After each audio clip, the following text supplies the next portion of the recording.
Et voilà, de nouveau, une petite vidéo sur les techniques opératoires. Donc cette fois-ci, la multiplication de deux nombres décimaux.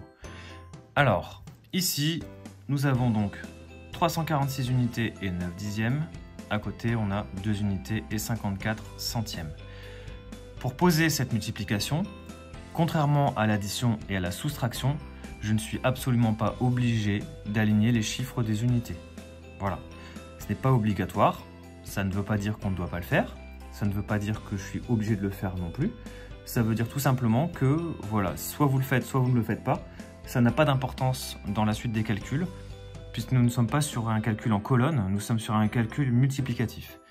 Donc je vais faire les deux versions côte à côte et vous verrez qu'au final, la différence c'est personnel, vous aurez le choix. Voilà. Donc la première façon, je vais le faire sans aligner les chiffres des unités.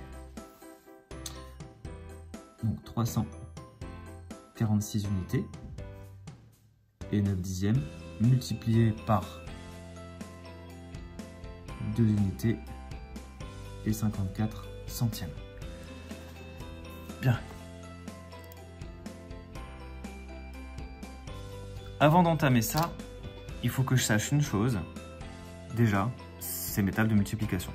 Si vous ne connaissez pas vos tables de multiplication, il va sérieusement falloir s'y mettre, puisque nous sommes quand même au mois d'avril, vous devez les connaître. Si vous ne les connaissez pas encore bien, il va falloir réviser. Pour le moment, si je vous demande des calculs posés, eh bien prenez-les à côté de vous pour pouvoir les consulter si vous en avez besoin, mais je vais essayer de compter sur vous là-dessus, c'est vraiment important. Donc là, je vais avoir 3 lignes de calcul, puisque j'ai 3 chiffres en bas. Je vais avoir 3 lignes de calcul ici.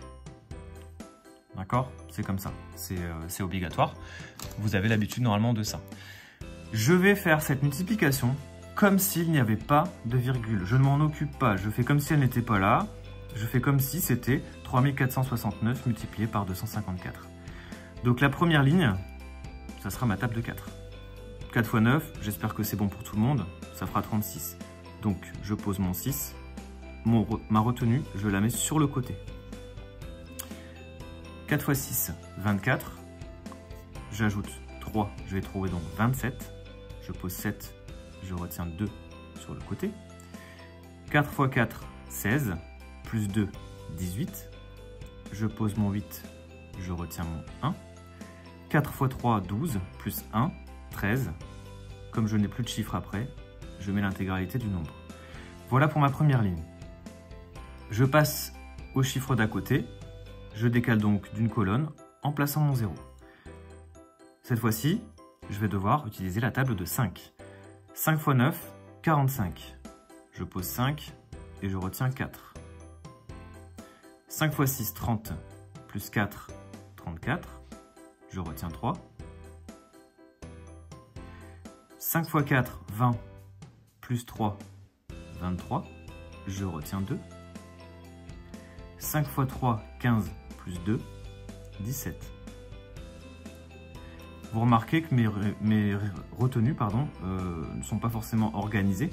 Encore une fois, ce n'est pas quelque chose qui est important. Surtout, vous ne les mettez pas au-dessus. Quand on fait une multiplication, vous les mettez à côté. Sinon, vous risquez de vous tromper. À partir du moment où vous les barrez au fur et à mesure, vous ne pouvez pas vous tromper puisque celle que vous devez utiliser, c'est celle qui n'est pas encore barrée. J'ai terminé ma deuxième ligne. Je passe donc au troisième chiffre. Donc, troisième ligne. Je décale de 2 colonnes en mettant 2 zéros. Cette fois-ci, je vais utiliser la table de 2. 2 x 9, 18. Je pose 8. Je retiens 1. 2 x 6, 12, plus 1, 13. Je retiens 1. 2 x 4, 8, plus 1, 9. Pas de retenue. 2 x 3, 6. Bien, j'ai terminé mes 3 lignes. J'ajoute mes signes pour montrer que là, je vais devoir faire une addition. Je trace mon dernier trait à la règle. Je n'oublie pas mon signe égal. Et ensuite, j'additionne. 6 plus 0 plus 0, 6. 7 plus 5, 12. Plus 0, toujours 12. Alors là, je vais mettre ma petite retenue au-dessus du 8. 1 plus 8, 9. 9 plus 4, 13. 13 plus 8, 21. Je pose 1, je retiens 2 ici. 2 plus 3, 5. 5 plus 3, 8. 8 plus 3, 11. Je pose 1, je retiens 1. 1 plus 1, 2. 2 plus 7, 9. 9 plus 9, 18. Je retiens 1. 1 plus 1, 2. 2 plus 6, 8. Alors c'est ici, maintenant, qu'on va devoir placer la virgule. C'est pas compliqué, c'est simple en fait. Vous allez encadrer ensemble les chiffres qui sont situés après les virgules des nombres d'origine. Et ensuite vous les comptez. 1, 2 et 3. Je vais donc compter 1, 2 et 3 et je place ma virgule. Ma multiplication est terminée. Alors comme prévu, je vais la refaire ici en alignant les chiffres des unités. Je ne parlerai plus, je vais juste la faire et vous verrez que le résultat au final sera le même.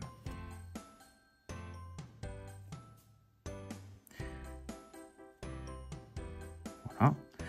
Donc si vous cherchez vraiment, j'aligne mes chiffres des unités. Donc vous voyez qu'au niveau de la présentation, ça change très légèrement. Mais en fait, au final, on va se retrouver avec la même chose. La tentation ici, ça serait de rajouter un 0 pour aligner. C'est bien pour ça que je conseille de ne pas aligner quand on fait des multiplications, puisqu'à chaque fois, vous allez vous retrouver avec un 0 à chaque fois au bout de chaque ligne.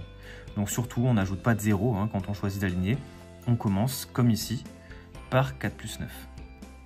Donc, 4 fois 9, pardon. 4 fois 9 qui font 36, je retiens 3. 4 fois 6, 24, plus 3, 27, je retiens 2. 4 fois 4, 16, plus 2, 18, je retiens 1. 4 fois 3, 12 et 1, 13. Je mets mon 0. 5 fois 9, 45, je retiens 4. 5 fois 6, 34, 34, je retiens 3. 5 fois 4, 20 et 3, 23, je retiens 2. 5 fois 3, 15 et 2, 17. Vous voyez déjà qu'on voit que les lignes sont identiques. Le petit 1 qui est là, je rappelle, c'est une retenue. On passe au 2. Je n'oublie pas mes deux zéros. 2 fois 9, 18. Je retiens 1. 2 fois 6, 12. Plus 1, 13. Je retiens 1. 2 fois 4, 8. Et 1, 9. 2 fois 3, 6. Voilà. Je place mon trait. Et j'additionne 6 plus 0 plus 0. Ça nous fait toujours 6. 7 plus 5, 12. Et je retiens 1. 1 plus 8, 9. Plus 4, 13. Plus 8, 21. Je retiens 2. 2 plus 3, pardon. 5 plus 3, 8. Plus 3, 11. Je retiens 1. 1 plus 1, 2 plus 7, 9. Plus 9, 18. Je retiens 1. Et ça fait 8. J'encadre les 3 chiffres qui sont après la virgule. J'en ai 3. Mes résultats sont strictement identiques. Donc voilà, vous choisissez. C'est vous qui voyez ce que vous préférez. Si ça vous rassure d'aligner les unités en vous disant que vous faites ça pour toutes les techniques opératoires, ça ne me dérange pas. Vous trouverez le même résultat. Par contre, surtout, vous n'ajoutez pas de 0 pour aligner à droite. C'est complètement inutile. Sinon, vous allez vous retrouver avec ça. Et à chaque fois, vous aurez un 0 supplémentaire à la fin de la ligne. Et encore un 0 puisque vous aurez un 4e chiffre à placer. Ce 0-là, il est inutile. On est bien d'accord. Voilà, j'espère que c'était assez clair. Dans tous les cas, Madame Avez et moi, on vous demandera d'en faire des calculs avec des nombres décimaux de façon de plus en plus régulière. Prochaine vidéo, la division d'un entier par un autre entier avec un quotient décimal. Bonne journée à tous, à bientôt.